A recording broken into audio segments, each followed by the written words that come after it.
Bienvenidos a esta cápsula sobre redacción científica para el nivel de posgrado. Soy el licenciado José Palacios y vamos a conversar hoy sobre cómo escribir ciencia en forma efectiva, ética y con un gran impacto. Si sos estudiante de posgrado o docente guía de investigaciones, esta cápsula te dará claves aplicables desde ya.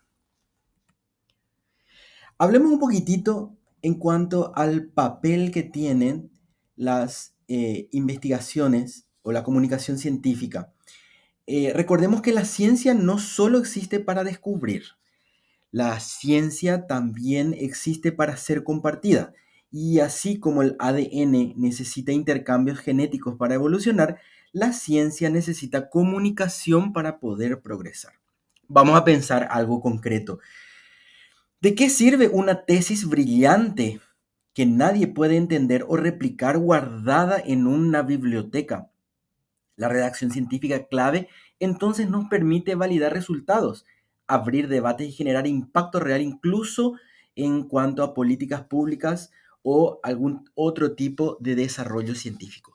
A veces suelo hacer énfasis en que el proceso de compartir información no termina hasta que la investigación sea publicada, ya que en una publicación científica tiene mucho más probabilidad de ser alcanzada una información y de ser compartida que en una publicación, muchas veces en papel, que es guardada en una biblioteca en la cual nadie va a poder reparar porque no se encuentra accesible a la población. Entonces estos tres conceptos son importantes recordar: la transmisión del conocimiento necesaria para la comunicación de la ciencia, también el crecimiento de lo que es el contexto científico, validando el conocimiento, y por supuesto esto va a traer como consecuencia una mejora de nuestros desarrollos científicos como tales. Vamos a ver entonces algunos principios fundamentales en cuanto a la difusión de la ciencia. Una cosa importante es ser claros cuando vamos a escribir. En este sentido, tenemos que utilizar un lenguaje muy directo y sencillo. Cuanto menos nos complicamos en decir algo, es mucho mejor evitar lo tortuoso o lo excesivamente adornado. La escritura científica no tiene adornos, es concisa, precisa y usa la economía del conocimiento para en la menor cantidad de palabras o conceptos poder comunicar lo que quiere. Entonces, en ese sentido, tratemos de evitar la jerga innecesaria o a veces querer impresionar al lector con terminología muy elevada, y al contrario, utilizar vocabulario simple. Otra cuestión importante es la concisión. No decir en 3 párrafos algo que podemos explicar en un solo párrafo. Esto es algo muy importante porque un documento demasiado extenso nos llama la atención y desestimula a la persona que quiere informarse acerca de ese tema. Y por último, la precisión, usando términos correctos y usando términos significativos. Esto quiere decir en el sentido que no usemos vocablos que de pronto pueden ser interpretados de varias maneras. A esto le denominamos desambiguación. Ser precisos, utilizar en ese sentido lenguaje que sea accesible para los lectores, y sobre todo que nuestros lectores puedan ser capaces de replicar toda la experiencia que estamos comunicando. En ese sentido, entonces, es muy importante trabajar en este componente, en estos componentes dentro de nuestra redacción científica.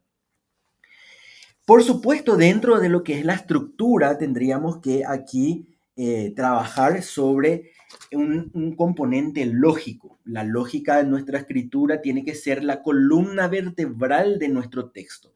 Si afirmamos que un compuesto tiene mayor eficiencia, entonces, por consiguiente, podríamos justificarlo con datos. La consistencia es usar siempre el mismo término técnico. Esto es algo importante.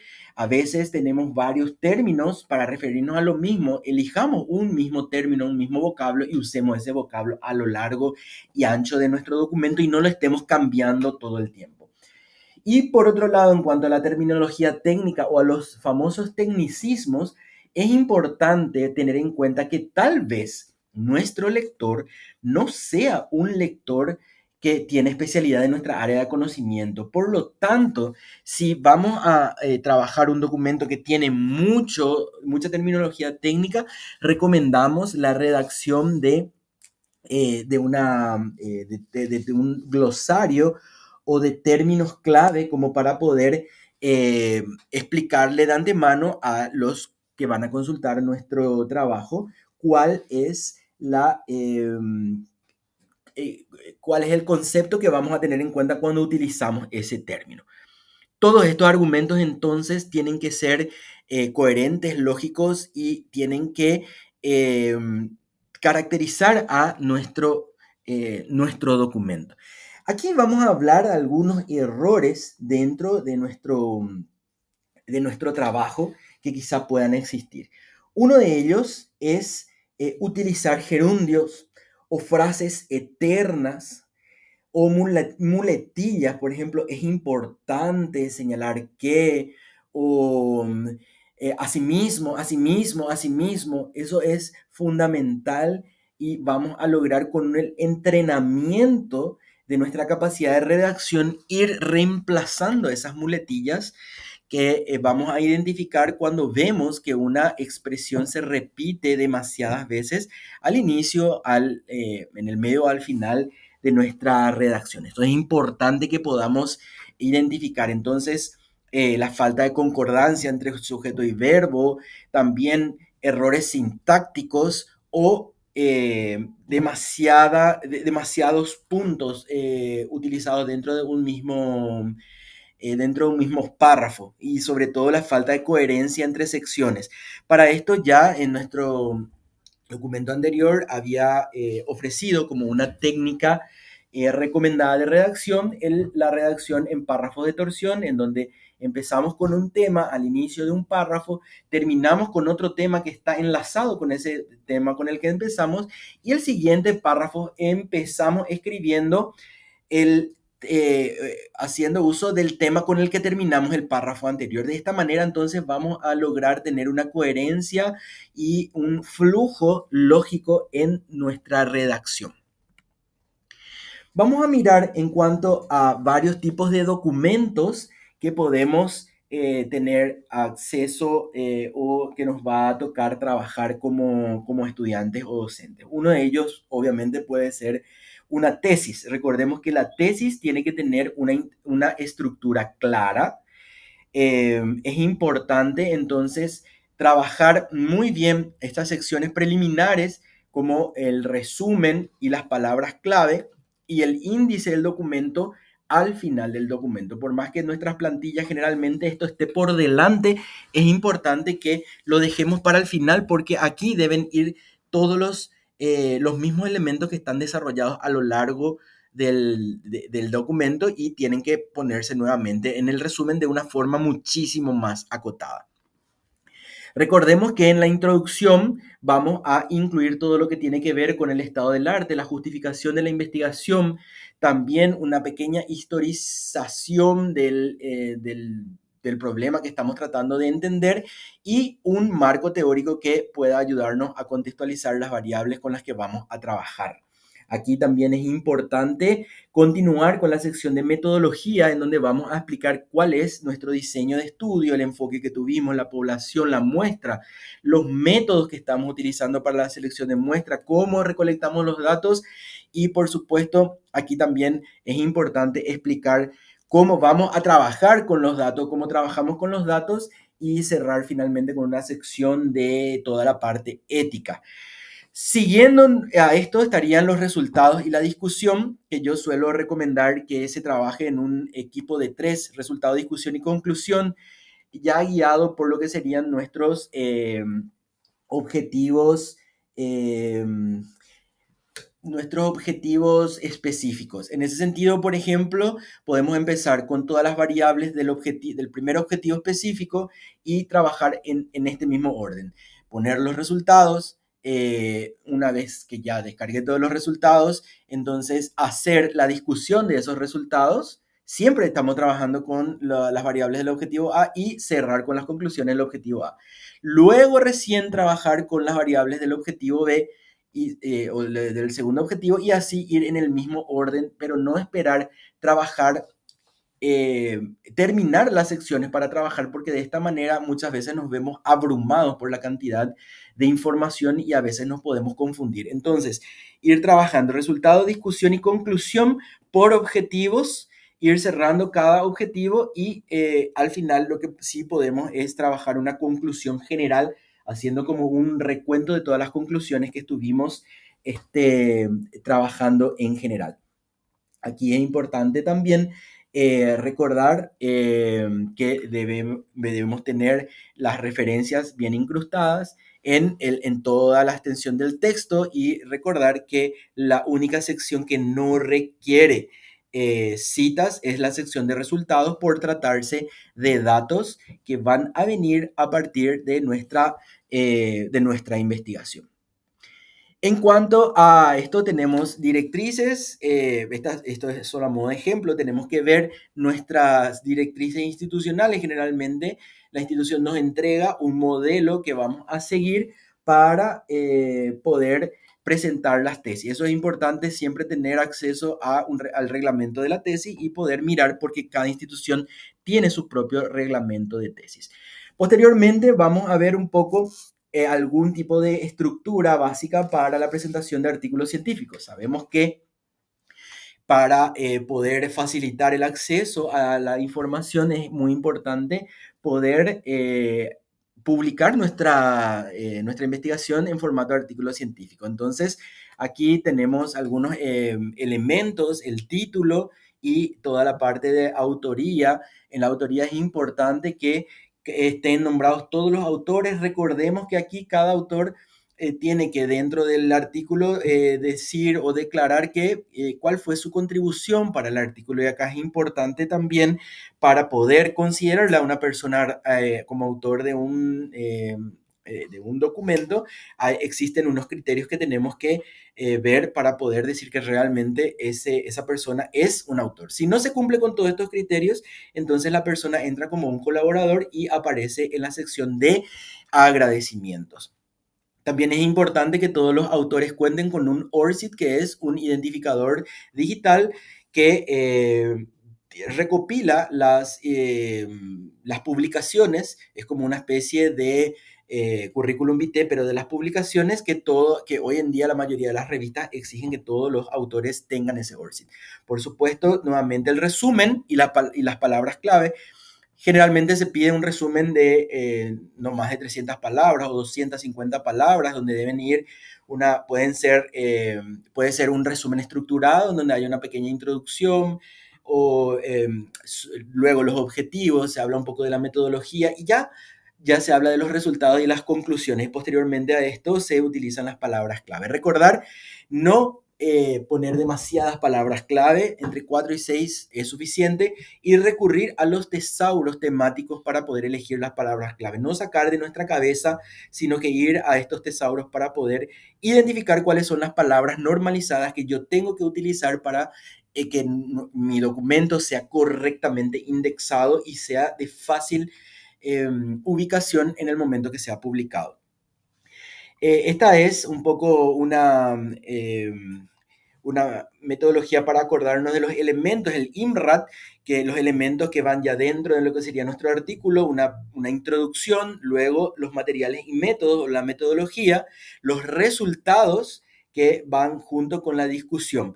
Entonces, esta estructura es generalmente la que siguen todos los artículos que son originales y por supuesto siempre debe tener las referencias correctamente adecuadas al formato que la revista donde vamos a publicar nos pide. Esto es importante entonces recordar que necesitamos trabajar con gestores bibliográficos que nos ayuden a poder colocar bien estas citas y no errar en los formatos. En cuanto a los pósteres científicos, entonces el póster es tu investigación, pero convertida en una infografía. Aquí hay cuestiones importantes que tenemos que tener en cuenta: no usar texto muy pequeño. Tiene que ser un texto que pueda verse a más de 3 metros de distancia. Recordar que la visualización es fundamental, porque aquí con el póster vamos a presentar a otras personas nuestra investigación a través de un póster. Entonces tiene que haber un equilibrio entre texto y gráficos, no exagerar con la cantidad de texto y de tener gráficos tan pequeños que ni siquiera se llegan a leer. Usar entonces menos de 800 palabras en general y usar gráficos muy claros y sobre todo tipografía grande. Se tiene que preparar un discurso que me lleve aproximadamente 90 minutos a 90 minutos, perdón, 90 segundos, disculpen, 90 segundos poder presentar ese póster, ¿sí? Entonces, en 1 minuto y medio o 2 yo tengo que poder presentar ese póster. Tengo que también practicar esa presentación para que en el momento de hacerlo yo tenga la soltura y pueda no estar, digamos, perdiendo el tiempo. Los tamaños de fuente recomendados son a partir de 70 para los títulos, siempre negritas, los subtítulos un poco más pequeños, 48, y para resaltar a los autores, la tipografía de 40. En cuanto a la afiliación, también una tipografía un poquito menor de 30 y a partir de 28 entonces usar para el texto normal. Recordar que para los pies de ilustración podemos utilizar una tipografía de 24. Recordar entonces aquí que el texto regular no tiene que ser menor a 20 puntos, porque de lo contrario se va a dificultar mucho la lectura a más de 3 metros, que un poco es el criterio que tenemos que tener para poder elegir de una forma interesante el formato que vamos a trabajar. Recomendamos usar gráficos y tablas en el caso que facilite más la comunicación del texto. Si usamos ya estas tablas, no es necesario que volvamos a poner lo mismo en texto, porque estamos usando un espacio interesante que podemos estar utilizando para otra cosa. Entonces, en este caso, evaluar bien si vamos a usar gráficos, tablas, y no redundar o no poner la misma información en otro formato. Bueno, en cuanto a la inteligencia artificial como apoyo para este proceso de redacción científica, ya vimos dentro de nuestros cursos que existen varias herramientas como Consensus, Elicit, Perplexity, SciSpace, que nos permiten formular preguntas de investigación y en un lenguaje totalmente natural obtenemos respuesta, y esas respuestas generalmente vienen en forma de mapas o grafos o también en forma de de un resumen, y generalmente este resumen está completamente citado, de modo que me puede ayudar inclusive a redactar mi propio estado del arte o mi propio marco teórico. En este sentido, hoy en día tenemos el apoyo de estas herramientas que nos ayudan a tener acceso a información que está muy nueva, es muy poco accesible en cuanto a, generalmente sabemos que los artículos más nuevos están escritos en otro idioma, especialmente en el idioma inglés. Sin embargo, con estas herramientas podemos tener acceso en nuestro idioma nativo para poder entender, comprender y verificar y inclusive evaluar la pertinencia de una fuente de acuerdo a la investigación que estoy haciendo. También tenemos otras aplicaciones como ResearchRabbit, que nos permite crear colecciones de fuentes académicas y poder ir navegando de acuerdo a, digamos, la relación que existe con otras fuentes que tienen una literatura similar o que fueron trabajados por autores similares. En ese sentido, entonces, tenemos una facilitación a través de los grafos para una exploración visual de las conexiones entre papers. Aquí también, aparte de ResearchRabbit, otra aplicación, pero que es de pago porque ResearchRabbit es gratis, vendría a ser Connected Papers, pero es la versión pagada. Y luego tenemos herramientas de resumen que nos pueden ayudar a resumir documentos, con que literalmente podemos chatear con el artículo y podemos ir adentrándonos en lo que sería el contenido, inclusive la explicación de fórmulas o explicación de tablas a las que no podemos tener acceso, podemos pedirle a estas herramientas que nos expliquen a qué se refiere. Entonces va a hacer un análisis a partir de el propio documento, no a partir de lo que encuentra en Internet. Una cuestión muy interesante entonces es poder utilizar estas herramientas. Tenemos para asistirnos en cuanto a la redacción, la corrección, el parafraseo, inclusive la traducción y elaborar presentaciones.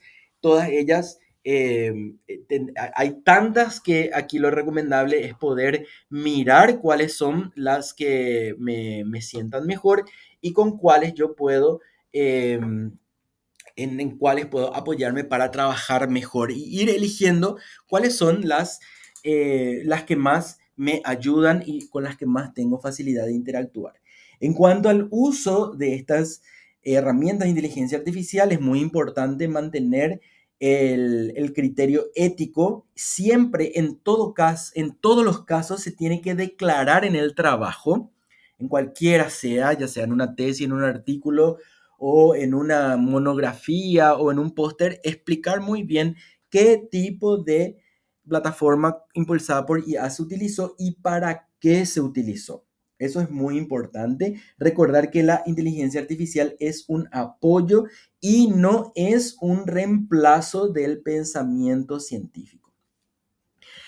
En cuanto a eso, vemos algunas estrategias para aumentar el impacto de la publicación que nosotros tenemos. Podemos llegar a tener con nuestros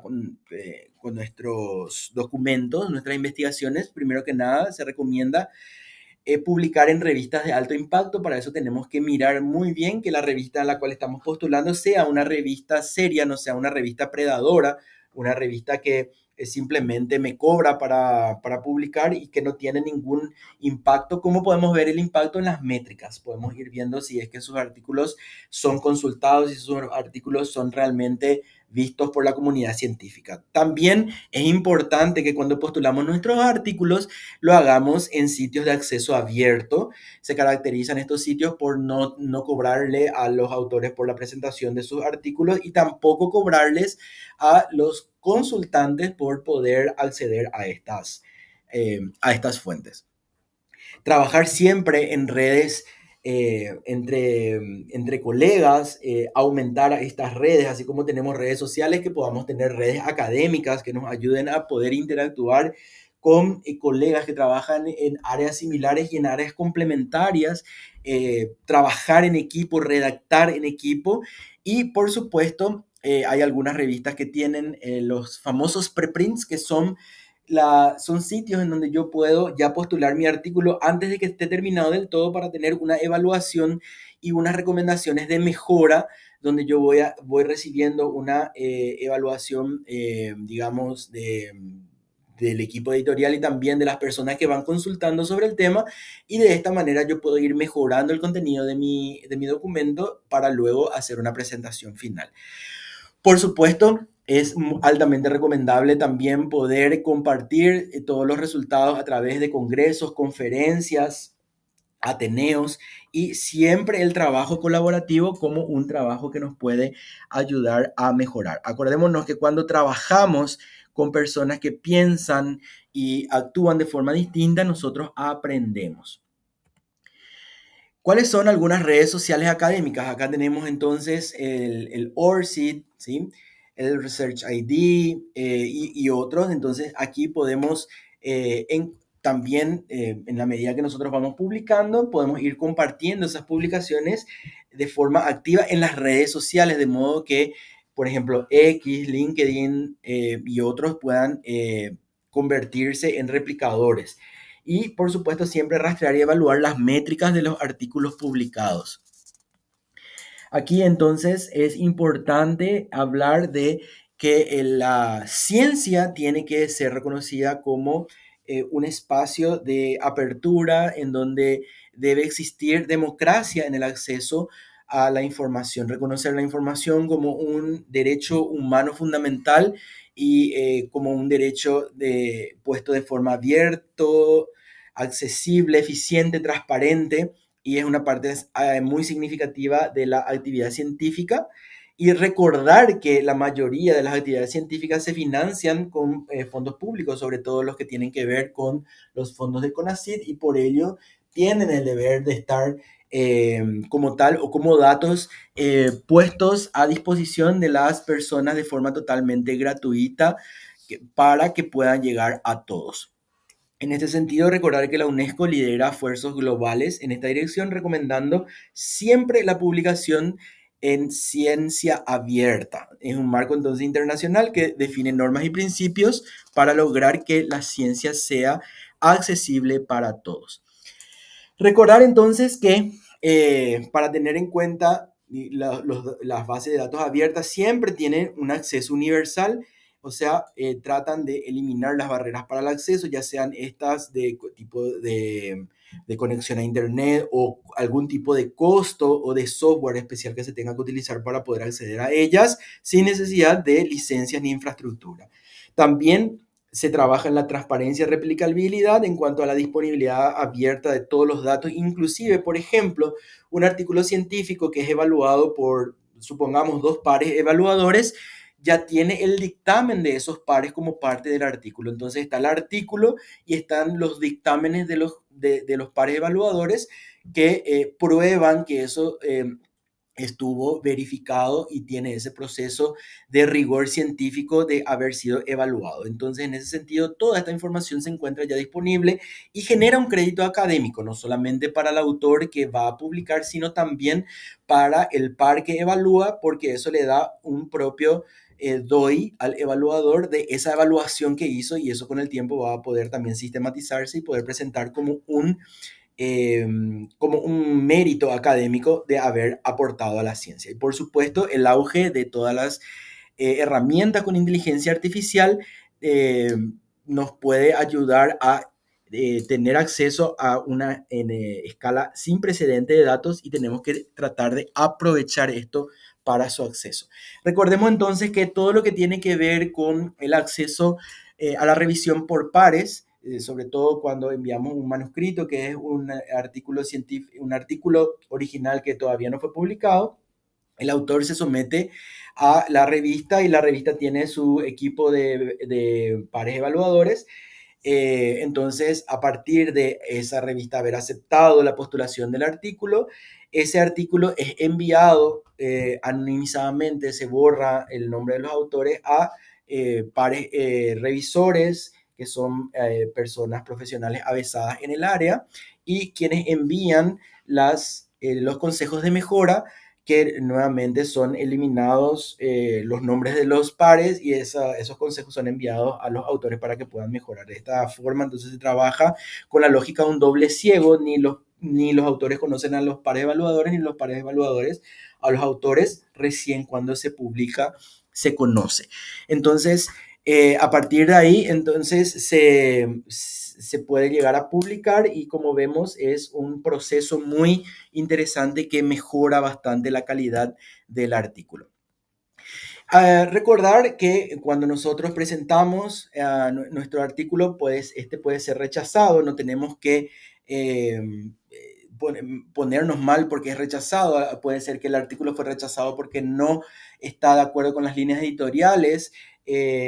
Si por ahí justamente el dictamen del equipo editorial es que no va con la línea editorial, entonces esto tenemos que ya ir a otro lugar a postular el artículo, y en el caso que hayan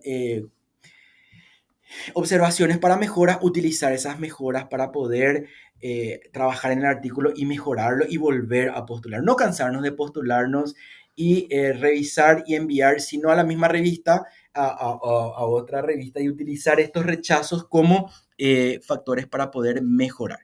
Entonces, recordar que la redacción mejora la ciencia, la IA es un aliado estratégico que tenemos que utilizar y el rechazo que podemos obtener de un equipo editorial nos puede ayudar a mejorar nuestra redacción.